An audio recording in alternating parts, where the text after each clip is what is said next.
We were setting off early in the morning. We tried setting off before sunlight. Once we'd set off on convoy, everything was going smooth. And we was crossing a wadi, which is a dried up riverbank basically. So all the convoy went in the same direction over the wadi. We were the only vehicle on the left, obviously there were one on the right. So basically it's just Russian roulette. You just go where you think's safe. Unfortunately for us, we picked the wrong route. 23-year-old Carl Clowes lives with a friend in Bradford.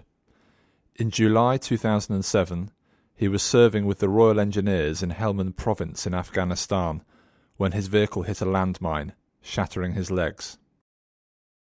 We went down the wadi, and because of the angle, because of the weight of the vehicle, we had to do hard right. So when the drivers turned right, he must have missed the mine by inches, maybe even millimetres.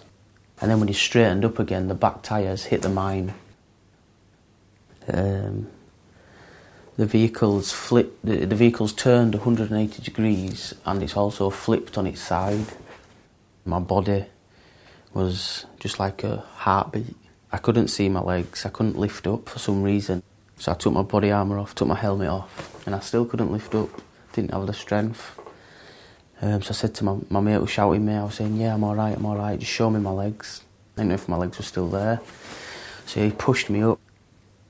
Seeing that my legs were still there, could see that they were badly smashed, really badly.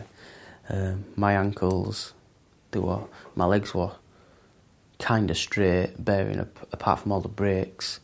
My ankles were both facing the opposite way. You could see that they were really bad. But I could feel a constant beat in my boots, and I didn't understand why. At that point, I didn't realise my shin bones had gone through the bottom of my feet. They'd gone through the skin and penetrated through the feet. I remember seeing the needle that was going to sedate me, and then that's the last thing I remember in Afghanistan.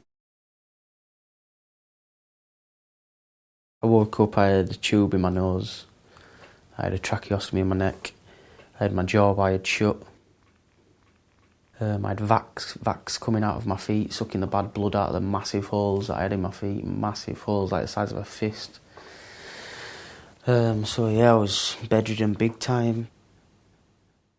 Carl received £113,000 for his injury, but when the pain increased, he applied for more and was delighted when the Veterans Agency deposited a further £48,000 in his account.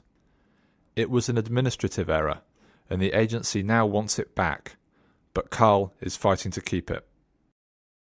On the other letter that I received, and they were saying, but however, you have no entitlement to the monies paid. This is coming from a civilian woman who has never seen me in her life, doesn't know what I'm going through in my life, and she's talking to me like that. She'll go home to her husband, she'll go home to her kids and live a normal life. I'll still be Carl Clowes who's got to live this horrific life. And she can tell me that I'm not entitled to that money. I'd love to see her face to face and let her tell me that. It'd be different if it were her son. It'd be very different. So yeah, it gets me mad, really mad.